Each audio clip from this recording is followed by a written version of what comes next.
They say if a marriage can last the first 5 years, it definitely would last a lifetime. And this is because this is the period where the couple learns from their mistakes and probably learn to also embrace their flaws, some signs that they did not see whilst they were dating.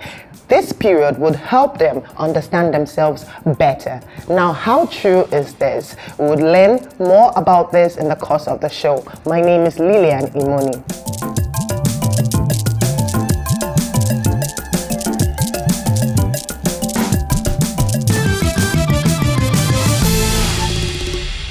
Welcome back. You are still watching The Amazons, where today we are talking about the first 5 years of marriage. They call it the testy years. They call it the troublesome years. It can be blissful. It just depends on how you want to enjoy your marriage. I mean, the first 5 years, remember, these are two individuals from different backgrounds. You know, true character begin to show. You begin to learn, you know, and understand this person whom you have vowed to spend the rest of your life with as until death, you know, do you apart. This is it's now reality versus expectations. Exactly. You know, this is, you know, this was the expectation. I expected marriage to be, you know, this blissful, you know, you want to wake up in the morning, it's a bed of roses and all of that. But, you know, the reality is that, look, what am I doing with this person? Exactly. This is not the person I you know, I dated. This is not the person, you know, I fell in love with. Yeah. So, talking about expectations, I think that's one of the major issues, you know, people have in marriages. Some people are not even ready. I mean, the guys still want to hang out with their friends and be like boys. Some ladies do not live up to the expected, you know, traditional roles of wives. You know, for instance, they feel like, you know, I don't have to cook all the time. We can do the microwave issue, you know, and some men want their food fresh. Perhaps when they were dating, it was never like that. They were always, you know, eating out. They always had that kind of fun. But the expectations begin to set in, and, you know, it begins to, you know, set the friction in the marriage. You know, there's expectations from the wife, expectations from the husband as well. you know, it also means that sometimes, you know, during courtship, you don't pay attention to details. True. You do not see this person in the 100% form, you know, character flaws altogether. You know, you do not know. Now it's obvious. Now it's before you. Am I ready for this? Sure. Is this what I'm going to live with for the rest of my life? Some people are, they have their habits hygienically. You have your habits. You know, some things are just not normal. Something as basic and as little as, okay, so where do I press the toothpaste from? Is it from the middle or from the you know, or from the bottom? You know, things like that. Anyway, we will get to talk more about this because we have guests who have been married for so many years. That's another thing. Some couples still get married for so many years. At the later part of their marriage, they are divorced. Some they don't stick up to when they begin to spend 10, 15 years together before they say, look, I've had enough. We'll be back after the break. You're watching The Amazons, where today we're talking about the first 5 years, the years of troublesome years, they call them in marriage. But we'll get to find out more after the break.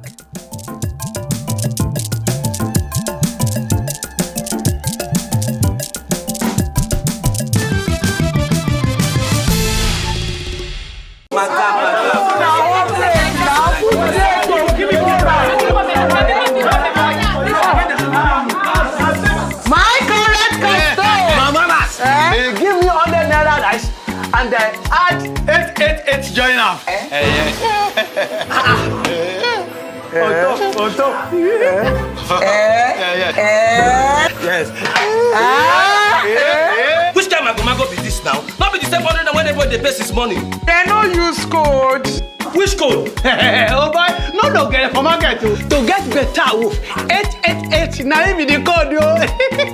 Abi? Yes, so anytime you recharge with star 888 star pin hash, MTN go summer you with 5 times your recharge. Make you take turn up better a woof. Well, I bet slap me 888.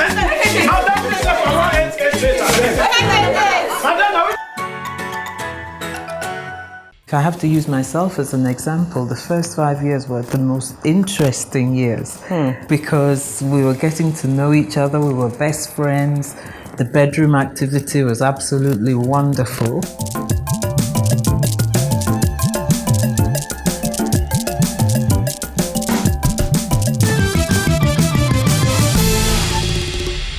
Welcome back, and if you're just joining us, it's The Amazons, your preferred family and lifestyle TV show. Now you can join the conversations on our social media handles. On Instagram, it's The Amazons Official NG.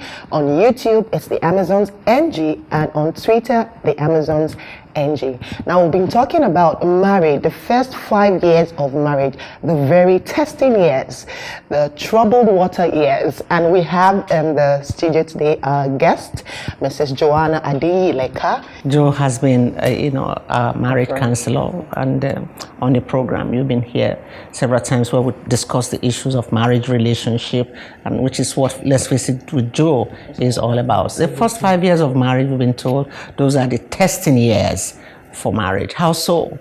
Actually, if you go out on the streets, you'll discover that it's not everyone that experiences these troubles in the first 5 years. If I have to use myself as an example, the first 5 years were the most interesting years, because we were getting to know each other, we were best friends, the bedroom activity was absolutely wonderful, and the families were friends, so we didn't have those problems. However, over the years, I've discovered that young people are going through a lot of issues simply because there's so many interesting things going on out there. Like you have your friends, you have old classmates, people who, and you want to get on in life, you're at that time of your life, you really want to make money, there are so many important things that maybe in my own time were not that important. So the pressures that young people go through in early marriage is quite huge, to say the least. Okay, and we've also been told that, those who did not have a long courtship, that it's best to be friends with your partner first before you really, take the decision to be together for the rest of your life. How does that impact on the longevity of marriage? Is very, very important, because once you are friends, you communicate. And communication is the bedrock of any successful relationship, whether it be marriage, business, no matter what it is. So two people coming together who have come into that thing called marriage as good friends are likely to overcome any obstacles that they may be faced with. So I would like to ask you, what really causes the problem in this first 5 years between a man and a woman? What really? She mentioned those little issues like the pressing of the toothpaste, do not use my towel, I want my food served fresh. Can you throw more light on these other issues that are really on the scene? Yes. For the viewership purpose. Well, there are so many issues, but we'll look at a few. You have different temperaments, two people coming together, different backgrounds coming together, different families coming into the marriage with you. Now, one of the amusing things that my husband and I went through, for example, is he would like the AC on, and I wouldn't like it on. He would like the door unlocked to the house. I would have to have mine locked. Yeah, these issues might actually look minute. But when two people come together, they're already strangers to each other.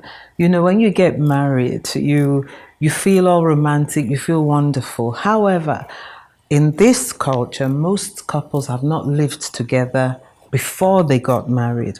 So as soon as they get married, it's like, oh, I'm beginning to learn some things about you that I didn't know.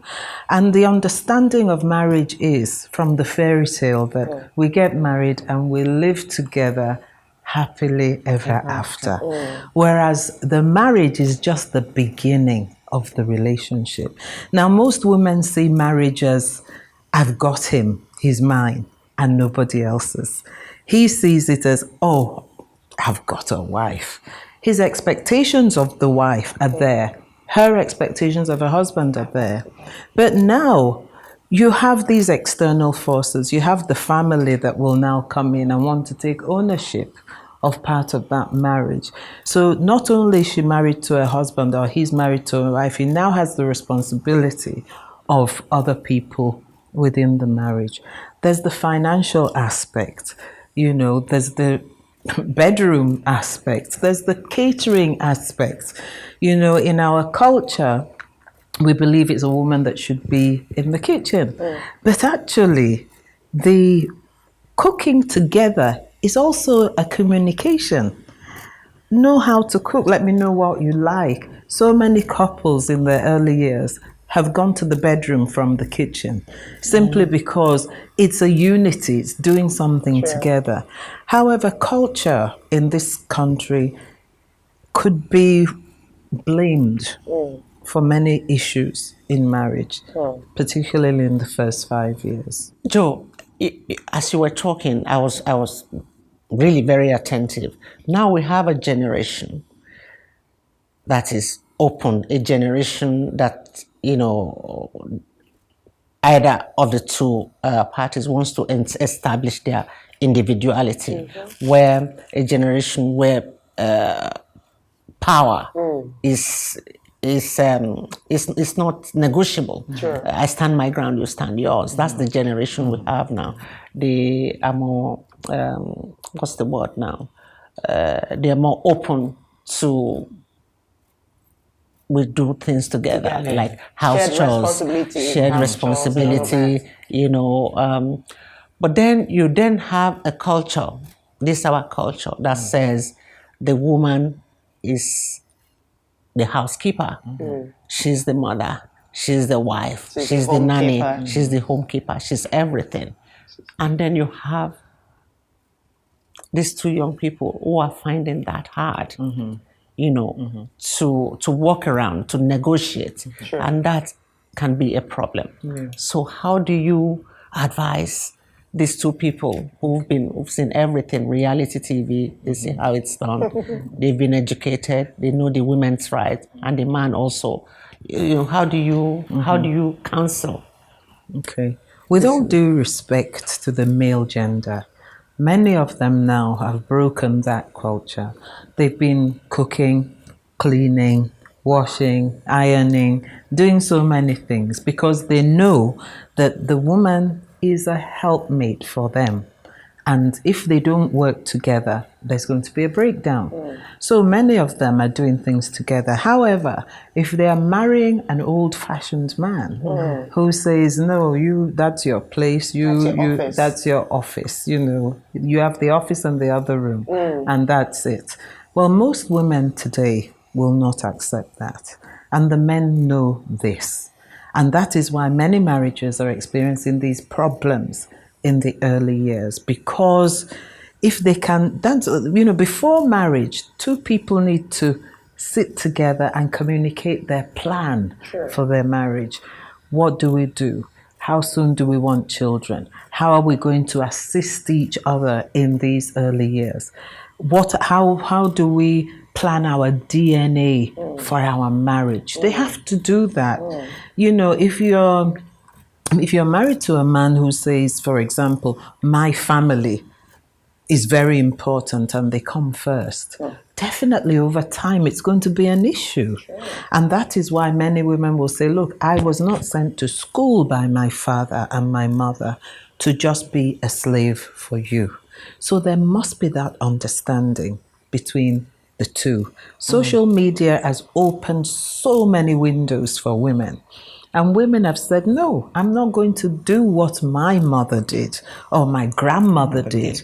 Now you accept me, you respect me, I will respect you, but we both have a path, a purpose for our life, and we must fulfill it. Wow.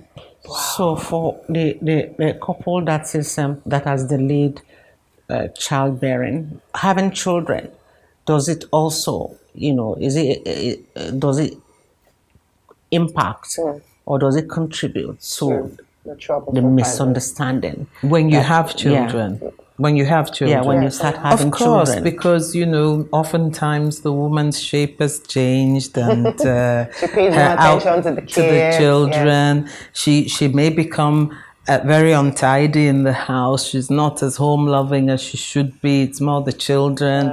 She's become careless. Some, not all. The modern educated, exposed woman will think about, look, this is just part of the process, but I'm going to get back to who I am. So that's where a lot of infidelity comes in from the man, because he's wondering what happened to this slim, beautiful chick that I had before, because she's all of a sudden become a mama. But that's not an excuse, though. It's not an excuse, absolutely.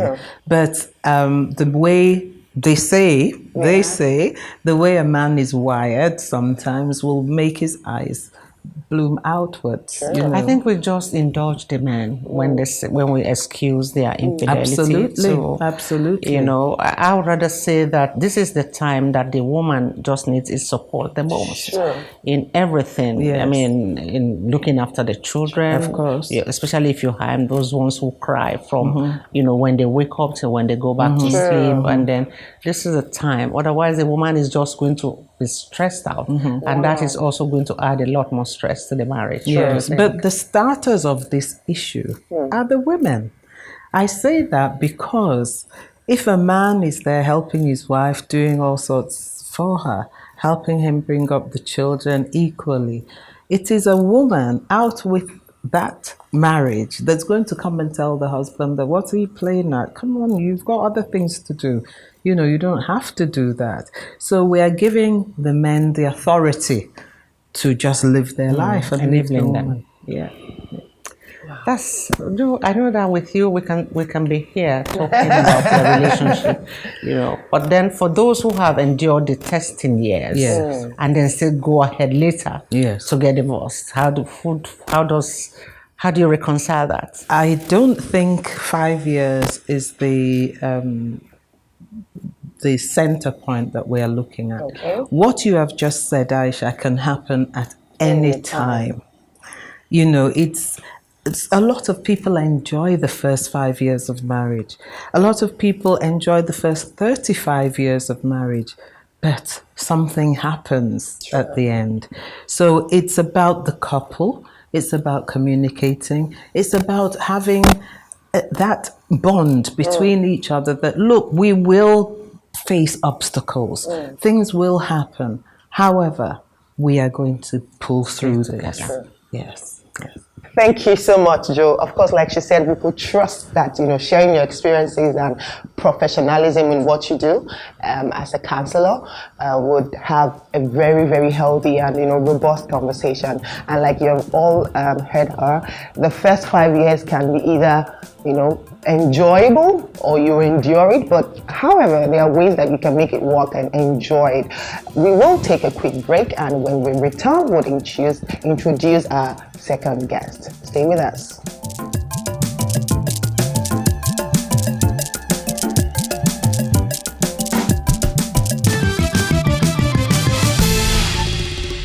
Maybe somebody doing a research or somebody had gathered some data and had seen that a lot of marriages crash in the first 5 years, just like in business. Who in the Silicon Valley will tell you most startups fail in the first 3 years of operation.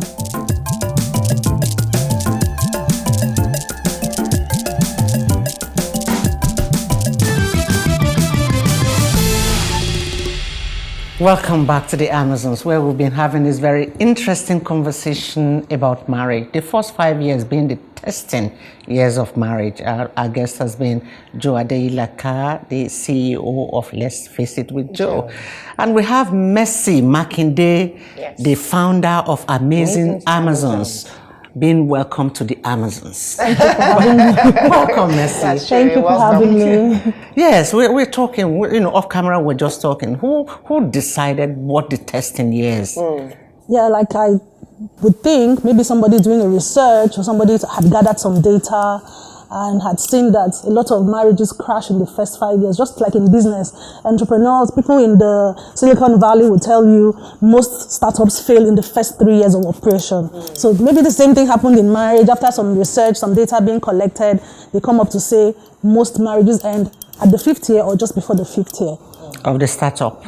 Of the marital startup. Of the marital startup. Of the marital startup. But do you agree with this theory? Yes, I do agree to an extent, because I know for a reality that a lot of marriages have feeding problem. Just like a baby who is born and at the first 1 month, 2 months is having feeding issues, fever, throwing up, vomiting. Life is a process, and the first stages are always not very easy for anybody, whether you are animate or inanimate. Sure. So for marriage, I also think that yes, in the first, even if I want to use my own marriage, in the first 2 years, I was always thinking of leaving. Wow. I'm always packing my bag. I'm always ready to go. And I'm like, come, I don't want headache. But by the time I got into the 4th year, I'm thinking, what's all this headache I'm giving myself? Like, this guy doesn't even send all this my wahala. So I just decided that, I'm here to stay. And the issues I used to have then are no longer the issues I have now. I have more matured issues now as I mature in the marriage. So it's just you making up your mind that regardless what is being said about the early part of marriage, regardless how the feeding issues making you sick in the marriage, you will stay put. So Joe, the tolerance level, does it also play a factor in, people getting, arriving at a quick decision to say, look, what is all this? Why I'm not cut out for this. I'm just going to, move on. How tolerant should one be in marriage to survive these teething problems? If you are not tolerant before marriage, you'll soon become tolerant, because you're going to be faced with all sorts of experiences. And I actually believe that marriage for each individual in that marriage is seasonal. Now, some people will be going through their summer, all beautiful, warm, free, whereas your spouse may be going through winter. Is it because you're in your summer and your spouse is in winter that you'll say, I'm going to leave him or I'm going to leave her? So it's about maturity, like Mercy said. Yes, it's about maturity and seeing things from different angles. I think if you leave a marriage in the first 5 years, for example, because I'm tired, he doesn't understand me, he doesn't give me time, he doesn't listen to me, and so on, it's because you are a baby in that marriage. You have not yet been experienced enough to know that is part of the process. That's the season. It's the season. It's a time of growth about yourself and about your spouse. So I think tolerance is very important in marriage. Otherwise, it's very easy to walk out. I've been itching to ask you this question. Yes. Okay, so tolerance. Is it applicable when it comes to the bedroom matters? Like you rightly said, marriage comes in seasons. So Yes. same thing with the bedroom matters. Does that mean that sometimes the man is in summer, the woman is in winter during this, these times? And how do they navigate their way out of these trying times? When it comes to the bedroom matters, do you still advise tolerance when it comes to the role of sex?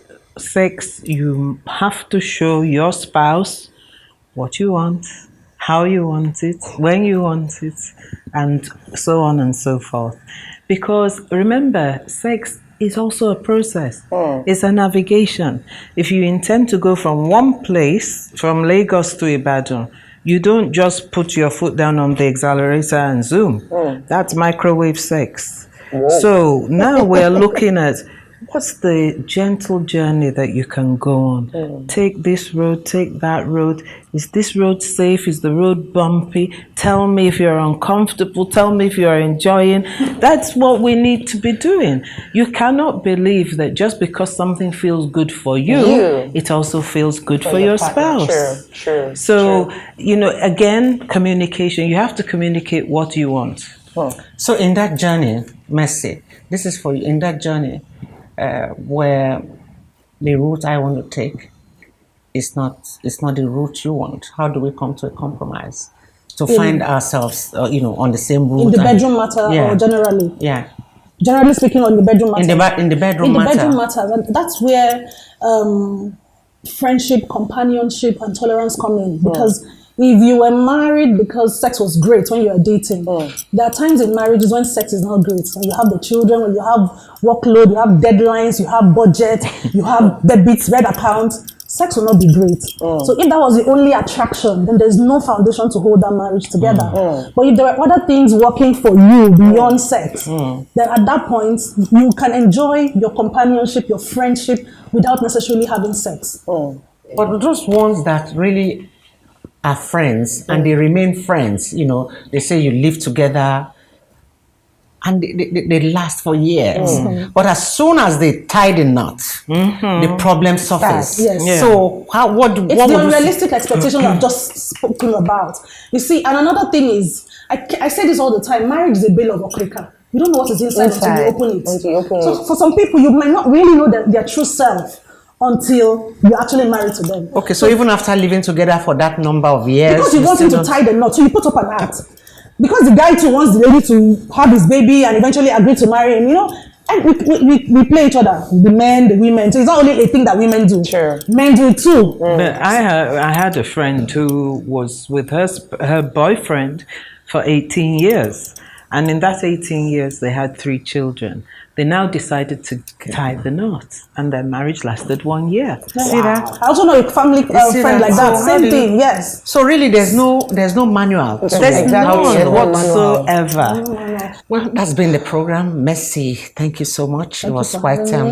I got some revelation. When you were talking. Maybe my marriage didn't last. For the many years that I would have loved them to last for, because I didn't have this, this background, this discussion, and I talked about counseling. Nobody really taught you or bring to your knowledge that these are the problems you might face. They are not unusual. And that's because we prepare so much for the wedding, but we don't prepare for the marriage. So we've had this conversation, and we know that we are not here to make any judgment. We just talk.